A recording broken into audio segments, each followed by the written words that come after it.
think we're getting two-thirds. There seems to be a good sentiment out there that enough is enough. Those are New York Republicans talking about expelling George Santos. I think that people have seen over the last 10 months what a fraud he is. I mean, you know, you read either indictment, there's a clear outline that lays out the fabrications, the lies, the manipulation of donors and others that he has committed over the last year or longer. More recently, Santos made another court appearance.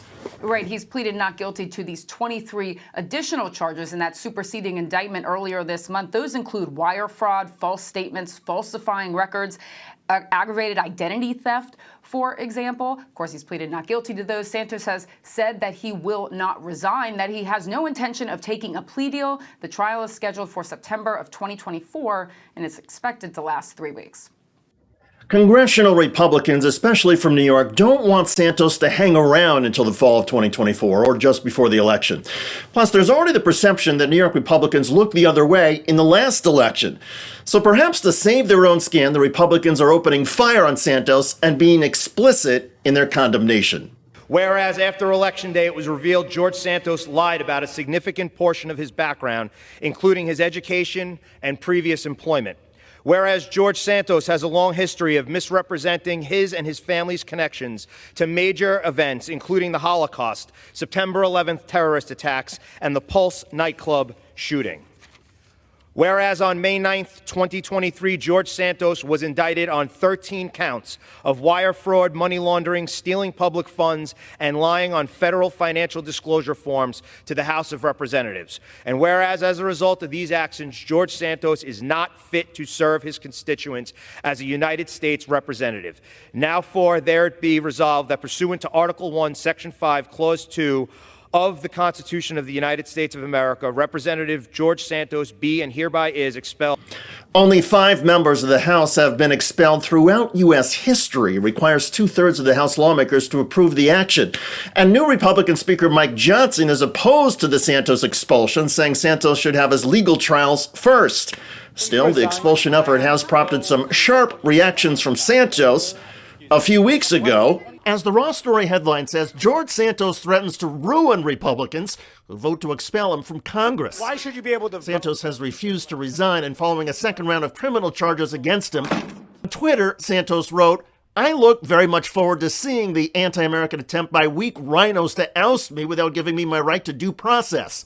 I do want to remind my dear colleagues who all but one have deep, long, troubling careers in politics that I will have a lot of time on my hands to return the favor in the most expedient fashion mankind has ever seen.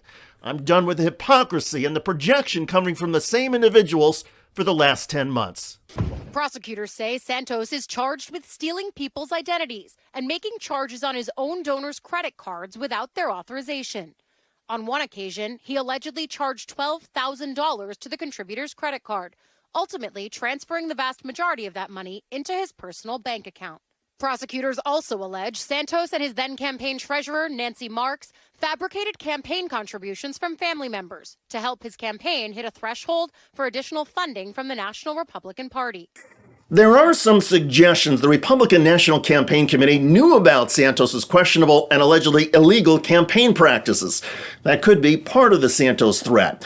Another part could be that Santos was replicating things he saw or witnessed in other New York Republican congressional candidates.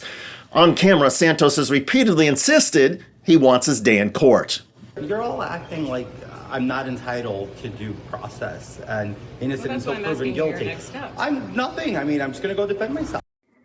Recently, though, Santos made a statement on social media that suggested he might hurt himself. On the very day Republicans introduced their expulsion bill, Santos tweeted, "Everything has an end in life." The tweet sounded like Santos was thinking of self-harm, and even Santos critics urged him not to act on his impulses, writing, "Come on, man, you don't need to do this. There is more to life than politics. Get some help." From all across the political spectrum, the response to the Santos tweet was refreshingly kind.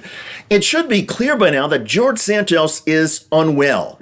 He is a sick man with some severe emotional and psychological problems. He needs to get treatment and help.